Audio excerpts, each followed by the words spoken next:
আল্লাহ পাক নবী মুহাম্মদ মুস্তাফা সাল্লাল্লাহু আলাইহি ওয়াসাল্লামকে বলছেন, হে নবী তুমি আমার পক্ষ থেকে বলে দাও।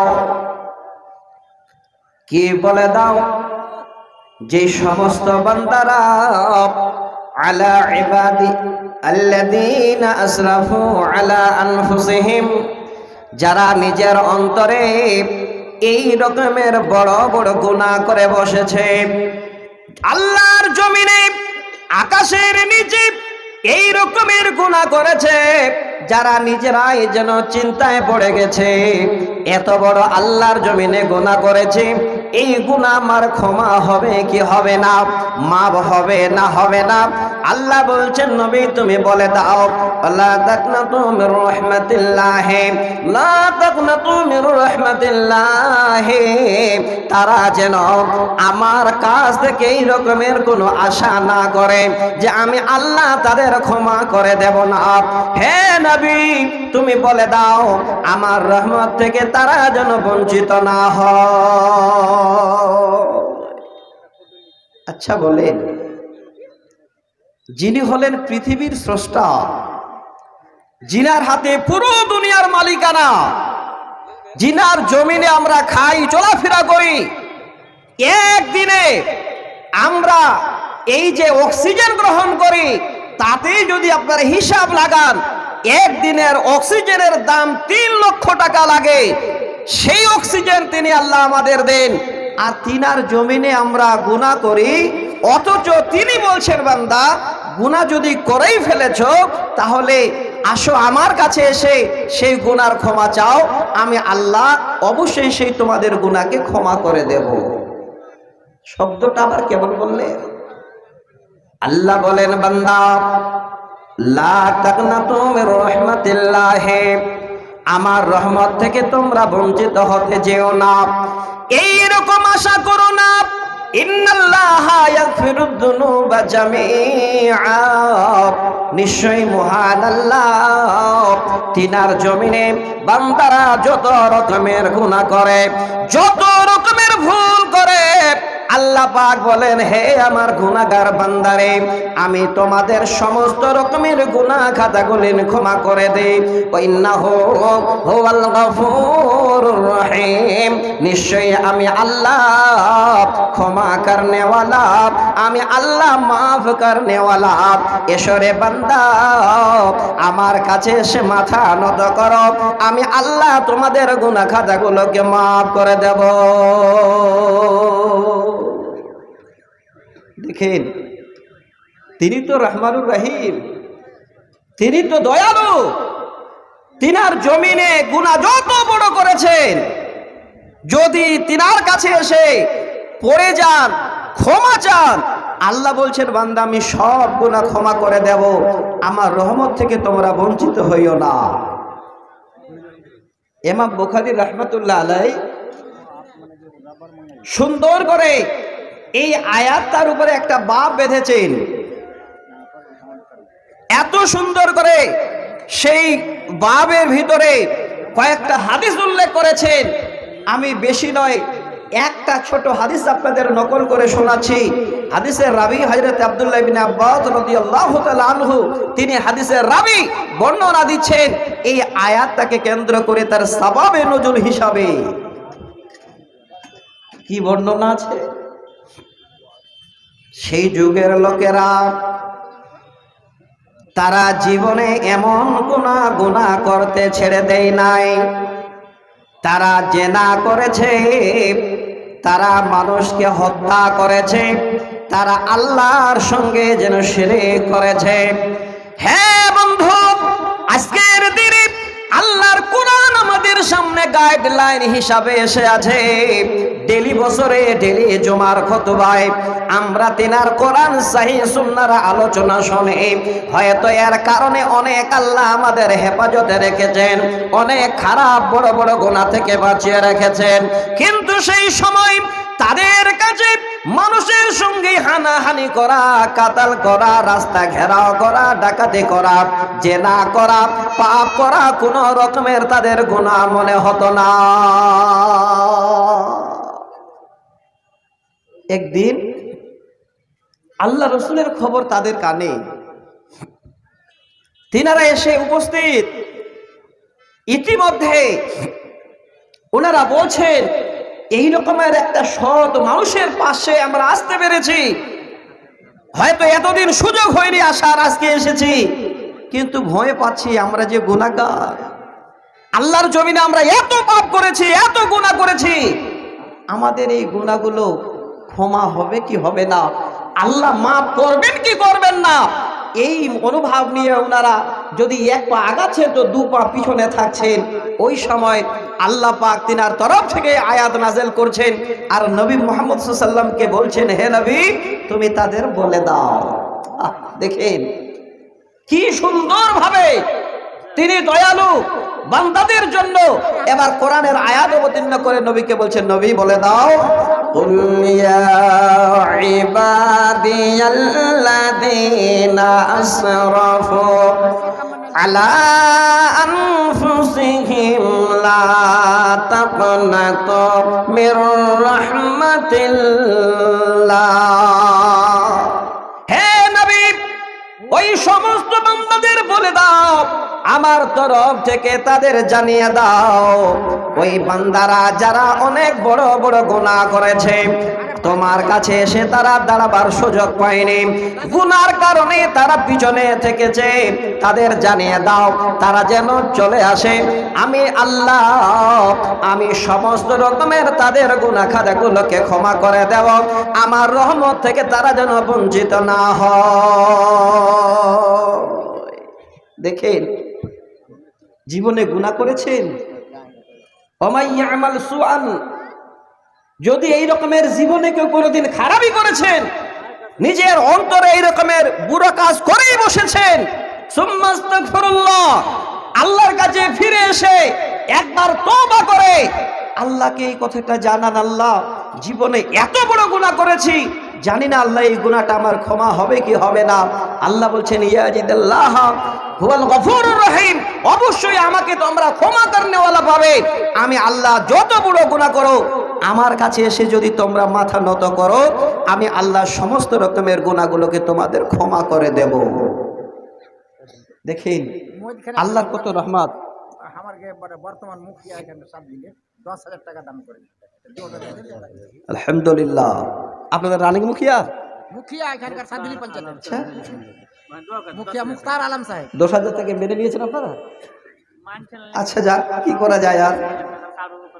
আলহামদুলিল্লাহ কমিটির লোক মেনে নিয়েছে, আমি মানতাম না, মুখিয়াদের কোনোদিন আমি 10,000 টাকায় মানিনি, এই কয়েকদিনে জালসায় আমি আজকে মেনে নিচ্ছি। আলহামদুলিল্লাহ আমার মুখিয়া ভাই 10,000 টাকা আমার হাতে দিয়েছেন, একটু দোয়ার দরখাস্ত করেছেন, প্রাণ খুলে ইনশাআল্লাহ দোয়া হবে। আর খাস করে আপনারা মুখিয়াজির জন্য কমপক্ষে মুখে একবার আমিন বলবেন যে আল্লাহ এই মুখিয়াজিকে আগামী দিনে আমাদের সমাজের জন্য একজন যেন কর্ণধর করে রাখেন, আপদে বিপদে আমাদের পাশে দাঁড়াতে পারেন, একবার বলুন আল্লাহুম্মা আমিন। ইয়া রাব্বাল আলামিন আমার ভাইজানে তুমি স্বাস্থ্য সেহাতকে ভালো রাখো, আল্লাহ তিনার দানকে তুমি কবুলে মঞ্জুর করো, আল্লাহ যতদিন বেঁচে থাকবেন ঈমান আমালের সহিত রাখো, একবার মনে মনে হলেও পড়েন আল্লাহুম্মা আমিন। যাক আলহামদুলিল্লাহ, আমি খালি বক্তব্য শুরু করলাম আর আমার মুখিয়াজির দানটাও যেন আমার কাছে আসলো, বড্ড খুশি হলাম। তবে আমি এই 10,000 টাকা প্রথম নিতাম না, এখন দিয়েই ফেলেছেন, আর কি করা যায়। নানাজি আর যদি আসে তাহলে বলিয়েন, আমি একটু কথা বলি, বক্তব্য রাখি। আমার ভাইজানেরা সবাই বসে আছেন, আল্লাহ পাক রাব্বুল আলামিন কিভাবে ক্ষমা করতে পারেন বান্দাদের, তার জন্য দুটো হাদিস শোনাচ্ছি, একটু ভালো করে শুনবে। সহিহ বুখারী মুসলিমের হাদিস, হযরত আনাস হাদিসের রাবী, তিনি বর্ণনা দেন। ঠিক আছে, দোয়া করে দিচ্ছি, চলে আছেন? আচ্ছা আমি দোয়া করে দিচ্ছি, ভাই শুনতে পাবেন, অসুবিধা নাই। দোয়া অন্তর থেকে হতে একটা হয়ে গেছে, আমরা দোয়া দিয়েই ফেলেছি, ওনার জন্য দোয়াটা হবে। এই দোয়াটার সঙ্গে ইনশাআল্লাহ এই হাদিসটা একটু খালি বলে দিই, তারপর ভাই দোয়াটাকে আমি করে দিচ্ছি। আমার ভাই এসেছে তার জন্য ওনাকে ধন্যবাদ জানাই, আল্লাহ আমার ভাইকে ভালো রাখিও। না এর থেকে আরো বড় দোয়া করে দেব ভাই? আপনাদের দেশে হাত উঠিয়ে দোয়া করেন তো নাকি? করেন মোল্লা? আচ্ছা আমি অবশ্যই করব। আমি একজনের দোয়া করে দেবো আর কেউ বাকি থাকবে তা তো হবে না, একটা জোড়া চাইবো, তার জন্য হাদিসটা আবার নিয়ে আসছি যে যদি একটা জোড়া কেউ থাকে না 10,000 টাকা দেনেওয়ালা, মুখিয়া ভাইয়ের সঙ্গে দোয়াটা একবার শরীক হতে পারবেন? একজন আর 10,000 টাকা দিতে পারবেন কোন আল্লাহর বান্দা? শোনেন, মুসাফিরের দোয়া আল্লাহ ফেরত দেয় না, মুসাফিরের দোয়া আল্লাহ কবুল করেন। অনেক দূর থেকে আমি মেহমান আপনাদের কাছে এসেছি, একজন মুসাফির, একটু দোয়া করব মুসাফির, আর ওই হিসাবে মুখিয়া ভাইজানের সঙ্গে আপনার দানটাকে মিলিয়ে দিয়ে একসঙ্গে দুটার দোয়া হবে। কেউ আছেন ভাই 10,000 টাকার আমার হাতে দেবেন? একটু তাড়াতাড়ি করেন, দেরি করবেন না। সালফি সাহেবের হাতে আপনারা তো 50,000 টাকা অবধি কেউ দিয়ে ফেললেন মনে হয়, শুনতে পেলাম, বা আরো এরকম দান কেউ দিয়েছেন। আর 10,000 টাকা দেনেওয়ালা আছে, পাওয়া যাবে? জীবনে আল্লাহ পাক রব্বুল আলামিনের জমিনে চলতে গিয়ে ভুল ভ্রান্তি হতে পারে। আমি দোয়াটা একবার দিচ্ছি আমার মুখিয়া ভাইয়ের জন্য, যারা দেবেন লিখে দেবেন, ইনশাআল্লাহ আমি আমার ওই ভাইজানের জন্য দোয়া করব। আল্লাহুম্মা আমিন।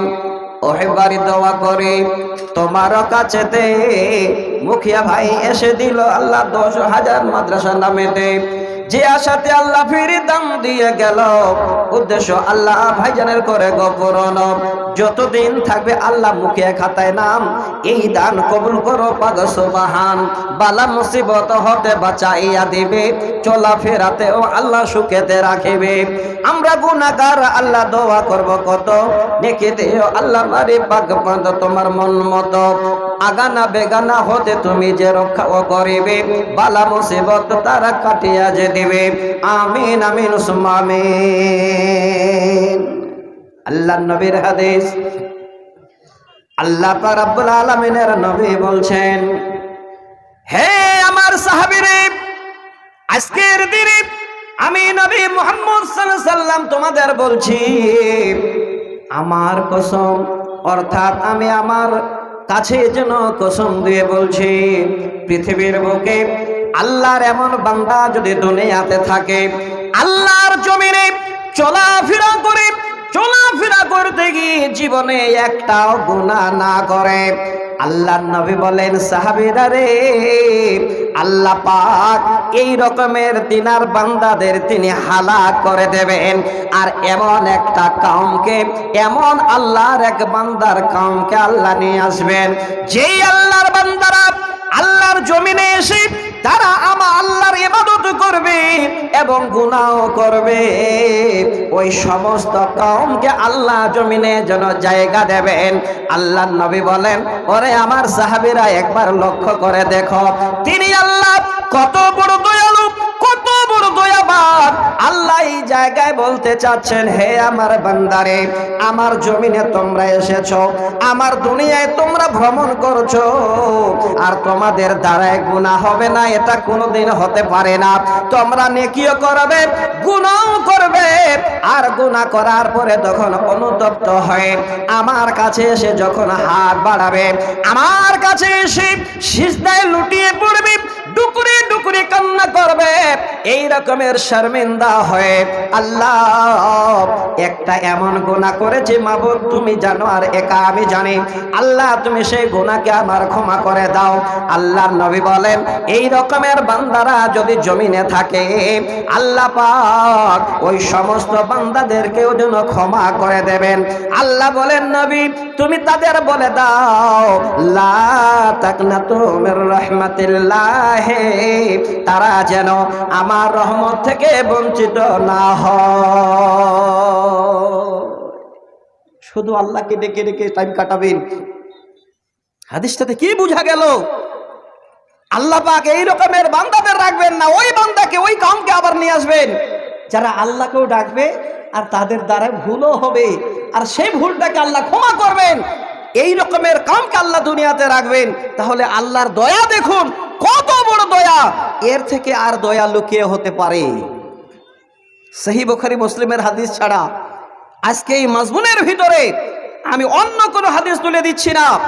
একটু খালে ধৈর্য ধরেন বন্ধু, আপনারা সকলে এসেছেন অনেক আশা আকাঙ্ক্ষা দিয়ে শোনার উদ্দেশ্যে।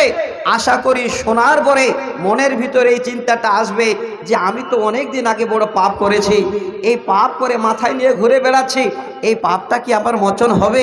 কি করে মোচন হবে? আমি তো লজ্জা পাচ্ছি। আল্লাহ বলছে, বান্দা লজ্জা করিস না, আয় আমার রহমতের ছায়া তলে একবার আমার কাছে তুই ফিরে আয়, এসে তওবা করে দেখ, আমি আল্লাহ তোর পাপকে ক্ষমা করে দেব। ছোট্ট একটা হাদিসের শব্দ পড়েছিলাম, যে হাদিসটাকে আপনাদের সামনে বলবার জন্য আশা করে নিয়ত করে ওই হাদিসের ইবারতটুকু পড়েছি। এবার সে হাদিসটাকে একটু সময়ের জন্য আপনাদের কাছে বর্ণনা দিচ্ছি। পৃথিবীর বুকে বনী ইসরাইলদের মধ্যে এমন একজন বয়োজ্যেষ্ঠ লোক ছিল, বিজ্ঞ লোক ছিল, জ্ঞানী লোক ছিল। ওই লোকটা জীবনে কোনোদিন ভালো কাজ করেছে বলে মনে পড়ে নেই। একবার স্মরণ হয় না যে জীবনে কোনোদিন ভালো কাজ করেছে। লোকটা দেখতে শুনতে কেমন, তার চলাফেরার গতিটা কেমন ছিল, যেমন আয়াতে আমি আপনাদের পড়লাম, আসরাফু আলা আনফুসিহিম, এই সারাফা ইয়াসরিফু শব্দটা এখানে যেমন এসেছে, ঠিক ওই হাদিসের ভিতরে মুবালিগার সেগাটাও এসেছে, আসরাফা রাজুলুন আলা নাফসিহি। পৃথিবীর বুকে লোকটা এতই হিরো ছিল, এত হিরো, যে এই রকমের পাপ করে করে করে করে তার মনে ধারণা হয়েছিল যে জীবনে কোনোদিন একটা নেকি করেছি বলে আমার মনে পড়ে না। কত বড় হিরো! মানুষের হিরোগিরি কতদিন থাকবে? মানুষ হিরো কতদিন থাকবে? মাঝে মধ্যে আমাদের বাঙালে আমরা একটা করে ছোট ছোট কবিতা গাই, সেই একাধ দুটো কবিতার লাইন আপনাদের শোনাচ্ছি। আমি মানুষ হইয়া জন্ম লবিহা মানুষের করিলাম কি, বাল্যকাল গেল হাসিতে খেলিতে, যৌবন কাল গেল রোষে। কথাটার সঙ্গে মিল আছে। পরিশেষে আবারও বলছেন, যখন বুড়ো হয়ে যায় তখন আর ছেলে মেয়ে কেউ যেন পার্শ্বে দাঁড়াতে চায় না। তার নিজের জীবনের সঙ্গী যেটা হয় সেটা হলো একটা হাতের লাঠি, টুক টুক টুক টুক করে বেড়াচ্ছে। আমার একটু মনে পড়লো আজকে হাদিসের সঙ্গে, আমার মজমুনের সঙ্গে, যে আজকে আপনাদের সামনে এসে কি আলোচনা করব। কিন্তু একজন আমার দাদুকে দেখে দুবার তিনবার চারবার করে ওনার সঙ্গে আমি খালি শুধু ঠাট্টা মজাকে করছি। মসজিদের পাশে বাড়ি, দাদুর একটু কোমরটা হেলে গেছেন, সবাই হয়তো চিনেন, আমি তো নতুন মানুষ, কিন্তু প্রথম দেখে ওনার সঙ্গে আমি এত খুশিতে কথা বলছি, আমাদের সঙ্গে বসে গিয়ে গল্প করছেন। আমি আবারও বললাম, দাদু আপনার বয়স কত কম গো, যে এখনো দাঁত বের হয়নি, অথচ একটাও দাঁত নেই। দেখেন এত হাসলো, এত ভালো লাগলো, কোমরটা হেলে গেছে কিন্তু মসজিদটা ছাড়েনি। নবীজি বলেন, এই রকমের জীবনে সেই লোকটা দুনিয়ায় আসার পরে জীবনে যা গুনাহ ছিল সব করেছে, যেটাই তার মনের ধারণা তার ঊর্ধ্বে কেউ কথা বলেছে সেই জামানায় কেউ ছিল না। কিন্তু মানুষের হিরোগিরি কতদিন থাকবে? আজকে আপনি হিরো হয়ে চলছেন, শরীরে শক্তি আছে, আপনি দুনিয়ায় পাকড়ে বেড়াচ্ছেন, আল্লাহর ঘর রাস্তার ধারে এখন পর্যন্ত চিনতে পান নাই, জীবনে এত অন্যায় করছেন, এখনো যেন আপনার মনের কম্পিউটারে ধরা পড়ে না। আজকে ভালো জায়গা বাদ দিয়ে খারাপ জায়গায় গিয়ে আড্ডা করছেন, এখন যেন আপনার ব্রেন কাজ করে না। ওই লোকটা এবার আস্তে আস্তে আস্তে আস্তে যখন বয়স প্রাপ্ত হয়ে গেল, বুড়ো হয়ে গেল, কোমর হেলে গেল, বিছানা ধরে নিয়েছে, এবার মনে পড়ে গেছে। ছেলেদের ডেকে বলছে, বেটারে, হ্যাঁ বেটারা শুনো, আমি তোমাদের একটাই কথা জানতে চাই, একবার বলো তো, হে বেটারা, আমি তোমাদের জন্য কেমন বাপ ছিলাম, একবার বলো। বেটারা বললেন, খায়র আমিন, আপনি আমাদের জন্য যথেষ্ট ভালো বাপ, যথেষ্ট ভালো আব্বা ছিলেন, আপনি হলেন আমাদের সত্যিতে একজন ভালো আব্বা। এত খায়ের আপনার, এত অনেক কিছু আপনি করে দিয়েছেন, আমরা আপনার জন্য কোনো রকমের কিছুই দেখতে পাই না। হাদিসের শব্দ খায়র আব, এই শব্দটা একদম হাদিসে এসেছে, এসে বলছে যে দেখো আমি কেমন বাপ ছিলাম তোমাদের। পরিশেষে এবার ওই সময়ে ছেলেগুলো বলছে যে সত্যিতেই আমাদের আব্বা আপনি ভালো। মনে পড়ছে, ছেলেরা তো ভালো বলছে, কিন্তু আমার জীবনে যে একটাও ভালাই দেখতে পাই না। এবার হাদিসের শব্দে আসে, আশরাফা রাজুলুন আলা নাফসিহি ফালাম্মা হাজারাহুল মাউত আওসা বানিহি। ওই হিরো লোকটার হিরোগিরি শেষ হয়ে গেল, বয়স ভাটিয়ে গেল, দাঁত উঠে গেল, এবার কোমর হিলে গেল, আর চলতে পারে না, বিছানা ধরে নিয়েছে। হঠাৎ করে বিছানায় শুয়ে শুয়ে মনে করছে, এই মুহূর্তে যদি আমি মারা যাই, একটাও আমার গুনাহ করেছে বলে মনে পড়ে না। আল্লাহর কাছে গিয়ে এখন আমি কি জবাব দেব? অন্তরে ভয় হয়ে গেছে, কি জবাব দেব? এত গুনাহ করেছি। কবিতাটা এই জন্য পড়েছি আপনাদের কাছে, গুনায় গুনায় জীবনটাকে সাগর করেছি, সেই সাগরে জীবন তরিয়ে দিয়েছি। এত মানুষ আল্লাহর জমিনে আছে, গুনাহ করতে করতে এত বেশি গুনাহ করেছে, আল্লাহর কাছে আসতেও যেন এই রকমের একটা মনের দিক থেকে চিন্তা হচ্ছে যে আল্লাহ ক্ষমা করবেন কি করবেন না। কিন্তু আল্লাহ বলছেন, লা তাকনাতু মির রাহমাতিল্লাহ, আমার রহমত থেকে বঞ্চিত হয় না। পাহাড় সমান গুনাহ করেছো, চলে আসো আমার কাছে। শিরিক তো করনি, যদিও শিরিক করে বসেছো, একদম খালেস তওবা করে নিয়ে এসো আমার কাছে, আমি আল্লাহ অবশ্যই তোমাদের ক্ষমা করে দেব। পাহাড় সমতুল্য গুনাহ হলো, আমি আল্লাহ মাফ করে দেব। তবে শিরিক করার পরে তওবা করার সময় আছে। মরতে যাচ্ছে না, তখন বলছেন আল্লাহ তওবা করছি। আল্লাহ হয়তো ওই সময়টা আপনার সেই কথাটা নিবে না। যদি নিতে, তাহলে ফেরাউনেরটা বোধে আগে আল্লাহ গ্রহণ করতেন। ভাই বুঝতে পারলেন কিনা? এত বড় পাপী, এত বড় পাপী, যখন ঢকঢক করে পানি খাচ্ছে, ওই সময় তখন বলছে যে আমি মুসা এবং হারুনের রাবকে রাব বলে মানছি। আল্লাহ বলছে, ফাতলামি করার জায়গা পাস না? এমন করে পানি দিল মুখে ঢুকিয়ে যে পেট ফুলে গিয়ে সেখানেই যেন কত্তি মাছের মতো এবার মরে গিয়ে সেই পানিতে ভেসে উঠলো। আল্লাহ বলছে, সময়ের একটা সীমার একটা সময় আছে, ওই সীমার হাত ছাড়া যখন হয়ে যাবে, আমি আল্লাহ ওই টাইমটা তোমাদের আমি শুনবো না। তবে জীবনে যেই ভাইরা, যেই বাপজানেরা মনে মনে ভাবছেন যে আমার দ্বারাই এত বড় ভুল হয়ে গেছে, আমার দ্বারাই জিনা হয়ে গেছে, আমার দ্বারাই মানুষকে হত্যা করা হয়ে গেছে, এখনো সময় আছে, ফিরে আসেন, জীবনে তওবা করে নিয়ে আল্লাহ পাক রব্বুল আলামিনের কাছে মাথা নত করে নেন, আল্লাহকে ডুকরে ডুকরে জানান, আল্লাহ সমস্ত মাফ করে দেবেন, ক্ষমা করে দেবেন। কিন্তু যখন মরতে যাচ্ছেন তখন নয়। হাদিসটাকে মিলা। এবার ছেলেদের ডেকে বলছে, বেটা, ওরে বেটারা, আমি এই জন্য তোমাদের ডাকলাম। হে বেটা, আমি তোমাদের বাপ, হয়তো আর বাঁচবো না, সময় আমার শেষ হয়ে গেছে রে বেটা।